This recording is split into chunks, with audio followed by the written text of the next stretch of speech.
आज हम चीन में यूरोपीय साम्राज्यवाद इसके बारे में समझेंगे कि चीन में यूरोपीय जो शक्तियाँ थीं वो किस प्रकार से अपना साम्राज्य का विस्तार कर रही थी।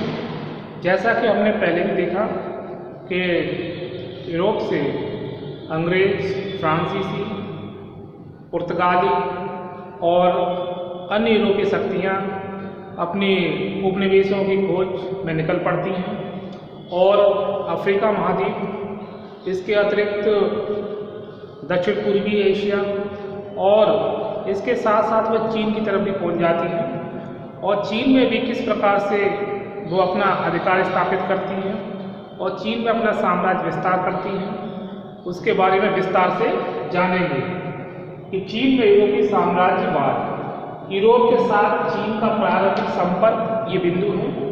ब्रिटेन और चीन का संबंध, प्रथम अफीम युद्ध के कारण, कौन कौन से कारण थे अफीम युद्ध के? ब्रिटेन की साम्राज्यवादी लालसा, को हान के नियंत्रण से मुक्ति की आकांक्षा, ब्रिटेन की समानता की इच्छा, पश्चिमी कानूनों की मान्यता और युद्ध की घटनाएं। नानकिंग की संधि, युद्ध का क्या महत्व रहा? अमेरिका और चीन के बीच में क्या संबंध? अन्य देशों की संधियां, द्वितीय अफीम युद्ध के कारण और ताइपिंग विद्रोह। इसके बाद विदेशियों की हरकतें, नई संधि की मांग, लॉर्ड बेरिंग के प्रस्ताव, फ्रांस का सहयोग, एरो जहाज की घटना, द्वितीय अफीम युद्ध, तिनसिन की संधि और पेकिंग की संधि। इन बिंदुओं पर हम प्रकाश डालेंगे, समझेंगे कि यूरोप के साथ चीन का प्रारंभिक संपर्क कैसे होता है। 15वीं और 16वीं शताब्दी में जब यूरोपीय देशों ने पूर्वी देशों के समुद्री मार्ग को खोजने का मार्ग खोजने का कार्य आरंभ किया, तब 1511 ईस्वी में कुछ पुर्तगाली मलक्का पहुंचे और 1514 ईस्वी में मलक्का से चीन पहुंचे और चीन में अफीम के व्यापार को बढ़ावा दिया और चीनियों को अफीम का आदी बना दिया गया, जिससे कि उसका दुष्प्रभाव पड़ा चीनियों पर। इससे चीन की दशा में भी गिरावट आने लगी थी, क्योंकि अफीम का व्यापार बड़े पैमाने से होता था और अंग्रेजों ने ये सोचा, या यूरोपीय शक्तियों ने, कि यदि चीनियों को नशे का आदी बना दिया जाए तो इससे हमें यहाँ पर अपने पैर पसारने में ज़्यादा दिक्कत नहीं आएगी और चीन को कंट्रोल में किया जा सकता है। इसीलिए बाद में वह चीन की दीवारी बनती है ताकि यूरोपीय शक्तियाँ चीन में प्रवेश न करें। ब्रिटेन और चीन का संबंध क्या रहा? यूरोपीय व्यापारियों में अफीम से सर्वाधिक लाभ ब्रिटिश ईस्ट इंडिया कंपनी के अंग्रेज व्यापारियों ने किया। तो ये जैसा कि हमने भारत में भी देखा कि ईस्ट इंडिया कंपनी अपने व्यापार में अधिक से अधिक लाभ प्राप्त करने के लिए आपस में लड़ाना, युद्ध में छलपूर्वक जीत प्राप्त करना और शत्रु को लड़ाकर अपना स्वार्थ सिद्ध करना, वैसा ही यहाँ पर ईस्ट इंडिया कंपनी चीन में भी कर रही थी और वो ये चाह रही थी कि अधिक से अधिक चीन से उनको मतलब अधिक से अधिक लाभ हो और उनकी मनमानी में कोई रुकावट न पैदा हो, वो जैसा करें वैसा होने दिया जाए, प्रशासन कोई हस्तक्षेप न करे। जैसे कि भारत में देखा प्लासी के युद्ध में, जब सिराजुद्दौला उनका विरोध करता है तो युद्ध होता है जिसमें वो विश्वासघात के कारण पराजित भी होता है। तो इसमें 1793 ईस्वी में ब्रिटिश सरकार ने लॉर्ड मैकार्टर को अपना दूत बनाकर भेजा। कहाँ? चीन। तो संबंध अगर देखें, ब्रिटेन और चीन के अच्छे संबंध नहीं थे। प्रथम अफीम युद्ध के कारण, और अफीम युद्ध होते हैं जब आपसी टकराव होता है, विचार मतभेद होते हैं, तो अफीम जो चीन और ब्रिटेन के मध्य जो युद्ध हुआ उसे प्रथम अफीम युद्ध, वैसे द्वितीय अफीम युद्ध हुआ। तो प्रथम अफीम युद्ध के क्या कारण थे उनको समझेंगे। 1840 ईस्वी में ब्रिटेन और चीन के मध्य जो युद्ध लड़ा गया उसके मूल में अफीम के व्यापार के अतिरिक्त और भी अनेक कारण थे। मतलब 1840 में जो प्रथम अफीम युद्ध लड़ा गया, उसमें ब्रिटेन और चीन के जो बीच लड़ा गया, उसमें मूल रूप से अफीम तो था ही व्यापार का कारण। इसके अतिरिक्त और भी अनेक कारण थे, जैसे कि ब्रिटेन की साम्राज्यवादी लालसा, दूसरा है कोहान के नियंत्रण से मुक्ति आकांक्षा। तो ब्रिटेन की साम्राज्यवादी लालसा तो थी, हमेशा से रही। जहाँ जहाँ गए वहाँ उन्होंने अपना साम्राज्य विस्तार करने का विचार किया, उपनिवेश बनाए, औद्योगिक क्रांति जो हुई उससे जो उत्पादित माल था उसको अधिक से अधिक बेचने का उद्देश्य। तो ऐसा ही वो चीन में भी देख रहे थे। तो इंग्लैंड में औद्योगिक के तीव्र प्रसार के फलस्वरूप बढ़ते हुए उत्पादों के लिए विस्तृत बाजार मतलब खोजने आवश्यक था। तो ये ब्रिटेन जो ब्रिटिश शक्ति थी वो ये अच्छी प्रकार से जानती थी कि यदि नए बाजार प्राप्त होंगे और अपना तैयार माल आसानी से बिक जाए, जिससे कि उनको अधिक से अधिक मुनाफा हो, और इसके साथ साथ अब वो अपना उसमें राजनीतिक रूप से भी अधिकार स्थापित हो, ऐसी भी उनकी विचारधारा। तो ये जब चीन में उन्होंने लागू किया ऐसी साम्राज्यवादी विचारधारा को, तो उसमें क्या हुआ कि चीन और ब्रिटिश के आपस में मतभेद पैदा हुए, और इसका कारण प्रथम अफीम युद्ध का कारण बनता है। इसका कोहान के नियंत्रण से मुक्ति की आकांक्षा। अब यूरोप व्यापारी को संचालित करने वाले दलालों के दल में 6 से 12 फर्में थी, और उन्होंने एक निगम बना रखा था जिसे कोहान कहते थे। इससे विदेशी व्यापारी मुक्ति चाहते थे। तो इसमें ये कोहान एक तरह से दल था, दलालों का दल था, जिसमें 6 से 12 फर्में थी, और उन्होंने एक नियम बना रखा जिसे कोहान कहते हैं। इसे विदेशी व्यापारी मुक्ति चाहते थे क्योंकि उन्हें कुछ न कुछ आर्थिक हानि होती थी। फिर है ब्रिटेन की समानता की इच्छा। चीनी लोगों को असभ्य एवं बर्बर चीनी लोग जो थे वो ब्रिटेन के लोगों को असभ्य और बर्बर मानते थे, इसीलिए वे उन्हें घृणा की दृष्टि से देखते थे। कोतों का नियम व्यापारों के लिए अनिवार्य था। तो इसमें चीनी लोग जो थे वो ब्रिटेन के लोगों को असभ्य और बर्बर और हीन दृष्टि से देखते थे। इसका ब्रिटिश व्यापारियों को खराब भी लगता था, और इसीलिए जो कोतों का नियम था जिसमें घुटने टेक कर मतलब एक तरह से सम्मान प्रकट करना होता था, वो ये चाहते थे कि ब्रिटिश व्यापारी के इस नियम को हटा दिया जाए। कौन सा नियम था? कोतों का नियम। इसके बाद पश्चिमी कानूनों की मान्यता। यूरोप व्यापारी चीन के कानूनों की प्राय अवहेलना करते थे। अब यूरोपीय व्यापारी जैसे कि भारत में भी करते रहे, तो उन्होंने ये बोला कि हमारे जो मुकदमे हैं वो चीनी न्यायालयों में न चले, बल्कि उनका निपटारा ब्रिटिश न्यायालयों में होना चाहिए। तो इस प्रकार चीन का प्रशासन भी इसके लिए तैयार नहीं था, और इसमें अंग्रेज व्यापारी सबसे आगे थे। वे अपने को चीनी कानूनों की परिधि से बाहर मानते थे। सभी विदेशी पर चीनी कानून लागू हुआ, तो ऐसा था, लेकिन वो उसको फॉलो नहीं कर रहे, और वो ये मानते थे कि मतलब हमारे ऊपर ये नियम कानून जो चीनी है वो हम पे लागू नहीं होता। तो इसी बात को लेकर आपसी मतभेद बने रहे। युद्ध की घटनाएं। फरवरी 1840 ईस्वी में ब्रिटिश सरकार ने चीन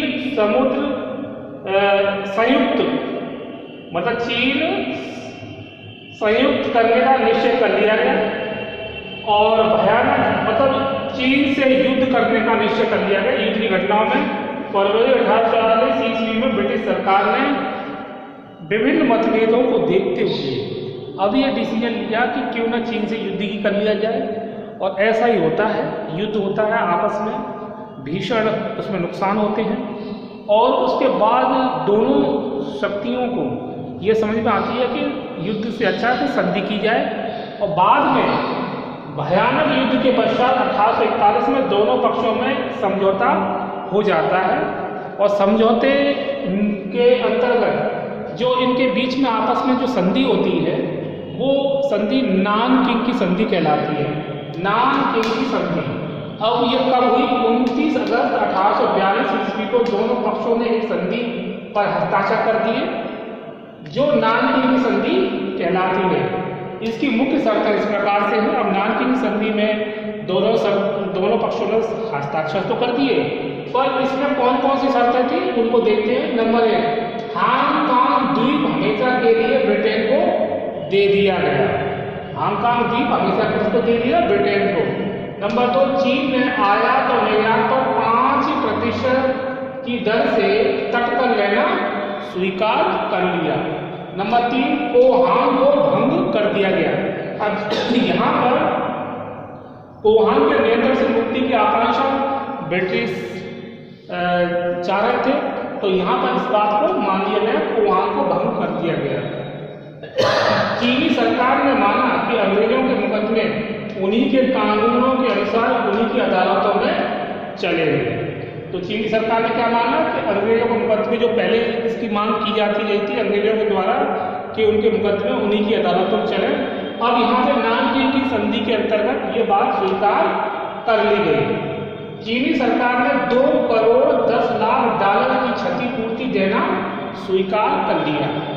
तो ये भी एक तरह से ब्रिटेन की एक तरह से बहुत बड़ी जीत थी कि चीनी सरकार ने अपनी गलती को मान लिया और ये स्वीकार किया कि जो युद्ध में क्षति हुई है उसकी पूर्ति के लिए वो कितने रुपए? $2.10 की देने को तैयार हो गए। नंबर 6, चीन में अन्य देशों के लोगों की सुविधाएं प्रदान की जाएंगी। तो चीन में अन्य जो देश के लोग आएंगे, खासतौर से यूरोपीय लोग ही थे, तो उनको सुविधाएं भी प्रदान की जाएंगी। तो ये नानकिंग की संधि ने क्या किया कि उस समय जो एक तरह से मनमुटाव का वातावरण तैयार हो चुका था और युद्ध भी हुआ, लेकिन इसने थोड़ा दोनों के बीच में सामंजस्य स्थापित करने का काम किया। फिर युद्ध का महत्व। अब जो प्रथम अफीम युद्ध हुआ उसका क्या महत्व है? चीन को निर्णायक पराजय का सामना करना पड़ा। अब इस युद्ध में चीन को तो पराजय का सामना करना पड़ा और नानकिंग की संधि करनी पड़ी, क्योंकि उसकी स्थिति कमजोर हो गई थी। पराजय में ब्रिटेन की विजय पश्चिमी सभ्यता की विजय थी, और ब्रिटेन की विजय से क्या हुआ कि जो यूरोपीय शक्तियाँ थीं उन सबकी विजय मानी गई कि चलो ब्रिटेन ने चीनियों को पराजित कर दिया फिल्म के प्रथम युद्ध में। तो ये बहुत बड़ी उपलब्धि है। युद्ध का महत्व ब्रिटेन के लोगों के लिए ज़्यादा है और यूरोपीय शक्तियों के लिए भी। इसी विजय के कारण चीन का द्वार विदेशियों के लिए खुला। अब क्या हो गया? विदेशियों के लिए एक तरह से एक बहुत बड़ा एक उपलब्धि मानी गई कि अफीम के प्रथम युद्ध में चीनी पराजित हो गए हैं, और ब्रिटेन की विजय के साथ साथ ये सभी समस्त यूरोपीय शक्तियों का लिए विजय बन के उभर कर आई सामने, और जो चीन का द्वार था वो विदेशियों के लिए अपने आप खुल गया। नानकिंग की संधि ने नवीन साम्राज्यवाद को बढ़ावा दिया। अब नानकिंग की संधि में सारी बातें हमें देखने को मिलती है कि यहाँ पर चीनी जो प्रशासन है वो कमज़ोर है, वो उन सभी बातों को स्वीकार करता है जो उसको भी उसके अपने हित में नहीं। लेकिन इस जो नानकिंग की संधि जो तुष्टिकरण की नीति इसमें चीन ने अपनाई, उससे क्या हुआ कि नवीन साम्राज्यवाद को बढ़ावा मिलता है। तो युद्ध का महत्व ब्रिटिश के लोगों के लिए अधिक है और चीन के लिए ये नुकसानदायक है। अमेरिका और चीन। अमेरिका ने जब ये देखा कि ये नानकिंग की संधि हो गई है और इसमें अधिक से अधिक लाभ ब्रिटेन को हुआ है, तो अमेरिका ने क्या किया? अमेरिका ने कशिंग को अपना दूत बनाकर भेजा और यह मत स्पष्ट कर दिया कि अमेरिका का कोई आक्रामक इरादा नहीं है। तो अमेरिका ने अपना दृष्टिकोण स्पष्ट करने के लिए अपना दूत भेजा कि हमसे तुम्हें कोई खतरा नहीं है। तो चीनियों को थोड़ा विश्वास हुआ कि चलो अमेरिका हमारे प्रति ऐसी भावना नहीं रखता है। अन्य देशों की संधियाँ। अब चीन ने फ्रांस, नॉर्वे, स्वीडन, पुर्तगालियों से संधि की और पश्चिमी लोगों के लिए चीन के द्वार खुल गए। अन्य देशों संधियाँ, अब ये सभी पीछे से ये भी परेशान करने में लगी चीन को। अब चीन ने सोचा कि सभी के साथ संधियाँ कर लो, उनसे समझौता कर लो, जिससे कि समस्या निपट जाए, पर ऐसा हुआ नहीं, क्योंकि इससे चीन की कमजोरी अपने आप सामने आने लगी। तो पश्चिमी लोगों के लिए चीन के द्वार खुल गए। इससे ये स्पष्ट होता है कि चीन ने एक तरह से आत्मसमर्पण कर दिया। द्वितीय अफीम युद्ध के कारण, अब द्वितीय अफीम युद्ध क्यों हुआ, प्रथम का हमने देखा। अब द्वितीय अफीम युद्ध के भी विभिन्न कारण थे। अब प्रथम अफीम युद्ध में पराजय से मंचू शासकों की अयोग्यता और सरकार का खोखलापन प्रकट हो गया। तो यह मंचू शासक थे यहाँ पर चीन में, उन्होंने ये नानकिंग की संधि स्वीकार तो कर ली, उसकी शर्तें स्वीकार कर ली, लेकिन उनका जो खोखलापन और उनका जो कमजोरी वो अपने आप प्रकट हो गई। ताइपिंग विद्रोह, तो इसके जो कारण हैं, ताइपिंग विद्रोह प्रथम कारण, जिसके कारण अनेक विद्रोह हुए। इन विद्रोह में सर्वाधिक महत्वपूर्ण ताइपिंग विद्रोह था। अब देश की जनता नाराज चीन की, और चीन की जनता ये मान रही थी कि मंचू शासकों ने ये बहुत बड़ी जो संधि की है वो गलत की।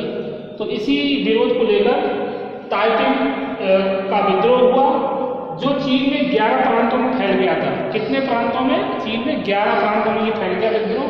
यह विद्रोह चीन में विदेशियों के बढ़ते हुए प्रभाव के विरुद्ध था। तो ये चीन में किनके प्रभाव के विरुद्ध था? विदेशियों के। 1153 से 1864 ईस्वी तक नानकिंग पर ताइपिंग विद्रोहियों का कब्जा बना रहा। तो ताइपिंग ने क्या किया कि नानकिंग पे जाकर अपना कब्जा कर लिया, और ये 1853 से 64 ईस्वी तक नानकिंग पर ताइपिंग विद्रोह का कब्जा बना रहता है। चीन सरकार अपने बलबूते पर इनको नहीं दबा सकी। तो एक तरह से ताइपिंग जो विद्रोह है वो जनता का असंतोष था। जनता बिल्कुल स्वीकार करने को तैयार नहीं थी कि जो मंचू शासकों ने जो एग्रीमेंट मतलब एक संधि की है वो बिल्कुल गलत है, इससे चीन की प्रतिष्ठा को आघात लगा है।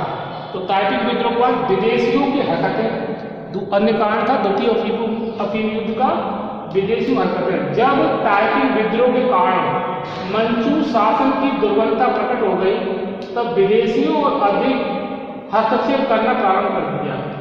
तो ये तो निश्चित ही है कि जब कोई शासन यदि अपनी कमजोरी के कारण यदि वह कोई संधि कर लेता है और उससे उसकी दुर्बलता प्रकट हो जाती है, तब विदेशी और अधिक हस्तक्षेप करने प्रारंभ कर देते हैं। वे गरीब चीनियों को क्यूबा, पश्चिमी अमेरिका, पेरू आदि जगह पर ले जाने लगे थे। तो इसका एक तरह से ये शोषणवादी नीति रही कि गरीब जो चीनी थे उनको एक मजदूर के रूप में क्यूबा, पश्चिमी अमेरिका, पेरू आदि जगह पर ले जाने लगे। इसका नई संधि की मांग, नेक्स्ट कारण है द्वितीय अफीम युद्ध का। नई संधि की मांग में ब्रिटिश अधिकारी चीन के भूभाग पर अधिकार करने की दृष्टि से नई संधि की मांग करने लगे, और लाभ में पहले से ही थे। तो यहाँ पर जो ब्रिटिश अधिकारी थे वो अधिक से अधिक चीन में अपना अधिक से अधिक लाभ प्राप्त करना चाह रहे थे। हालांकि उनको नानकिंग की संधि से बहुत अधिक लाभ हुआ, लेकिन वो ये चाह रहे थे कि चीन को और अधिक कमजोर किया जा सके। इसके बाद लॉर्ड बेरिंग के प्रस्ताव, तो ये ब्रिटिश कमिश्नर थे लॉर्ड बेरिंग। तो लॉर्ड बेरिंग चीनी अधिकारियों के समक्ष प्रस्ताव लॉर्ड बेरिंग ने रखा। जो ब्रिटिश कमिश्नर, उन्होंने क्या की और क्या बातें थी उनके अंदर, उनकी शर्तें ये थी कि चीनी तटवर्ती प्रदेशों में विदेशियों को प्रवेश मिले। तो लॉर्ड बेरिंग ने पहले ये बात रखी कि चीनी जो तटवर्ती प्रदेश है उनमें विदेशियों को प्रवेश मिले। नंबर 2, अफीम के व्यापार को वैध करार दिया जाए। ठीक है, मतलब अफीम का व्यापार से चीनियों को कोई लाभ नहीं, लेकिन वो लॉर्ड बेरिंग ये चाहते थे कि इसको लीगल बना दिया जाए, कानूनी रूप से वैध करार दिया जाए। इससे चीनियों में असंतोष तो था ही। नंबर नेक्स्ट 3, निर्यात के लिए खरीदे जाने वाले अथवा आयातित माल पर आंतरिक चुंगी समाप्त की जाए। अब यहाँ पर वही चीज़ है जैसे कि बंगाल में हमने देखने को मिला। जब बंगाल में नवाब सिराजुद्दौला जब इस प्रकार का विरोध करता है, तो यहाँ पर वो उसका विरोध में वो एक तो उसे युद्ध भी लड़ना पड़ता है, जो प्लासी का युद्ध हुआ। यहाँ पर वही स्थिति है सेम। निर्यात के लिए खरीदे जाने वाला अथवा आयातित माल पर आंतरिक चुंगी समाप्त की जाए। ठीक है। इसके बाद नंबर 4, पैकिंग में ब्रिटिश राजदूत रखने की अनुमति दी जाए। और पैकिंग में ब्रिटिश राजदूत रखने की अनुमति दी जाए, इसका तात्पर्य है ताकि जो भी पैकिंग में आंतरिक गतिविधियां हैं उनकी जानकारी प्राप्त होती रहे। जैसे कि भारत में एक रेजिडेंट रखा जाता था और उसका खर्चा भी देसी राजा को उठाना पड़ता था, उससे लाभ अंग्रेजों को खर्चा राजा उठा रहे हैं और उसकी जो आंतरिक गतिविधियां उसकी जानकारी मिलती रहती है। यहाँ पर वही बात है, लॉर्ड बेरिंग भी वही बात रख रहे हैं। वो कह रहे हैं कि पैकिंग में ब्रिटिश राजदूत रखने की अनुमति दी जाए। फ्रांस का सहयोग। अब फ्रांसीसी भी इसमें पीछे नहीं थे, क्योंकि फ्रांसीसी देख रहे थे कि चीनियों पर ब्रिटेन की विजय बहुत बड़ी विजय और फ्रांसीसियों के साथ भेदभाव हो रहा है चीनियों में, चीनी सरकार जो कर रही है। और चीनी न्यायालय में फ्रांसीसियों के मुकदमे चल रहे हैं, जबकि ब्रिटेन ने तो ये बात मनवा दी थी कि नानकिंग की संधि के अंतर्गत कि ब्रिटेन के लोगों के मुकदमे ब्रिटिश न्यायालय में चलेंगे, चीनी न्यायालय में नहीं। तो इस बात का पता जब फ्रांस को लगा तो फ्रांस ने भी एक तरह से ब्रिटेन के पक्ष में आ गया। फ्रांस के राजदूत ने ब्रिटेन को सहयोग करने का एक पत्र भेजा, और क्योंकि चीनी न्यायालय द्वारा फ्रांसीसी नागरिकों को दंडित किया जा रहा था, तो ये यहाँ पर फ्रांस ने भी फायदा उठाने का प्रयास किया। एरो जहाज की घटना। एरो जहाज की घटना देखो, एरो जहाज की घटना से अंग्रेजों को युद्ध छेड़ने का बहाना मिल गया। ये जहाज लापता हो गया था और इस लापता जहाज को लेकर जो अंग्रेज थे वो एक बहाना ढूंढ लेते हैं और उनके मतभेद उत्पन्न हो जाते हैं, जबकि इसमें चीनियों का कोई दोष नहीं, लेकिन जबर मतलब अंग्रेजों ने एक तरह से ये युद्ध उनके ऊपर मर दिया एक तरह से। द्वितीय अफीम युद्ध। उपर्युक्त घटना के साथ ही चीन में युद्ध की स्थिति उत्पन्न हो जाती है और द्वितीय अफीम युद्ध होता है। अब इस युद्ध में वही स्थिति, चीनियों की कमजोर स्थिति और पराजय और नुकसान, जान माल का नुकसान, तो इससे फिर चीनी प्रशासन संधि करने को मजबूर होता है और दोनों के बीच में फिर संधि होती है। इस संधि को बोलते हैं तिंत सिंह की संधि। कौन सी संधि? तिंत सिंह की संधि।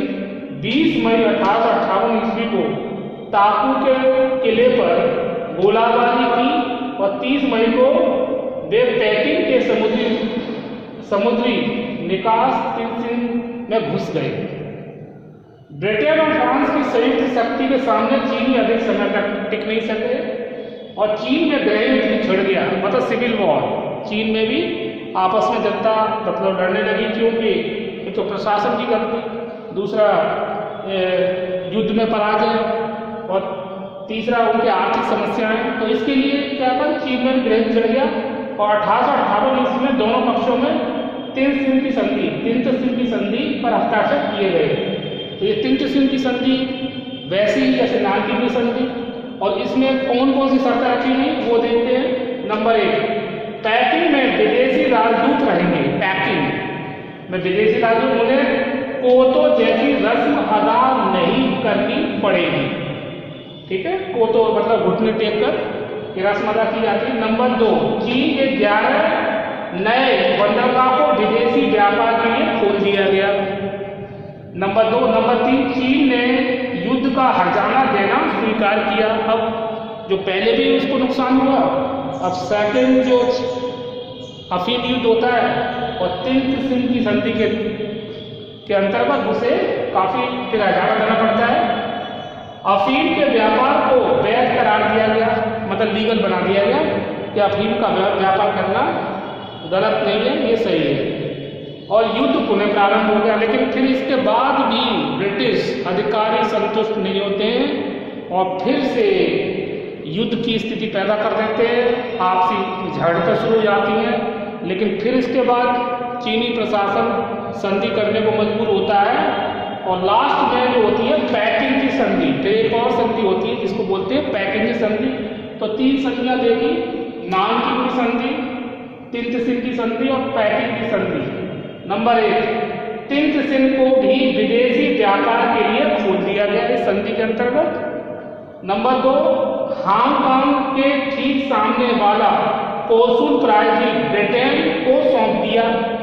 ठीक है, हांगकांग के ठीक सामने वाला कोसुल प्रायद्वीप ब्रिटेन को सौंप दिया गया। नंबर 3, चीनी कुलियों को विदेश भेजना अवैध ठहराया गया। ठीक है, चीनी कुलियों को कहाँ विदेश भेजना अवैध ठहराया, क्योंकि वो चीनियों को वो कहाँ ले जा रहे थे, एक तरह से मजदूरों के रूप में, श्रमिकों के रूप में जो गरीब चीनी थे, तो इसको अवैध ठहराया गया और ये बात ब्रिटिश अधिकारियों ने मान ली। नंबर 4, पैकिंग में एक स्थायी ब्रिटिश प्रतिनिधि के निवास की व्यवस्था की गई। तो पैकिंग में भी स्थायी रूप से ब्रिटिश प्रतिनिधि रहेगा, तो इससे उसकी जानकारी प्राप्त होती रहेगी कि क्या चल रहा है चीन में। तो पैकिंग में एक स्थायी ब्रिटिश प्रतिनिधि के निवास की व्यवस्था की गई। तो आज हमने इस वीडियो में चीन में यूरोपीय साम्राज्यवाद, जिसके अंतर्गत हमने देखा प्रथम अफीम युद्ध के कारण, जिसमें ब्रिटेन की साम्राज्यवादी लालसा, वुहान के नियंत्रण से मुक्ति की आकांक्षा, ब्रिटेन की समानता की इच्छा, पश्चिमी कानूनों की मान्यता, युद्ध की घटनाएं, नानकिंग की संधि, युद्ध का महत्व, अमेरिका और चीन अन्य देशों की संधियां, द्वितीय अफीम युद्ध के कारण, जिसके कारण थे ताइपिंग विद्रोह, विदेशियों की हरकतें, नई संधि की मांग और लॉर्ड बेरिंग के प्रस्ताव, फ्रांस का सहयोग, एरो जहाज की घटना, ये थे द्वितीय अफीम युद्ध के कारण। फिर द्वितीय अफीम युद्ध होता है, इसमें फिर संधि होती है तिंतसिन की संधि, इसके बाद फिर युद्ध होता है और फिर होती है पैकिंग की संधि। तो आज हमने विस्तार से चीन में यूरोपीय साम्राज्यवाद के अंतर्गत प्रथम अफीम युद्ध, द्वितीय अफीम युद्ध और नानकिंग की संधि, तिंतसिन की संधि और पैकिंग की संधि को हमने विस्तार से समझा। इसके आगे नेक्स्ट वीडियो में अगला जो भी टॉपिक है उसको समझेंगे। आज बस इतना ही। ओके।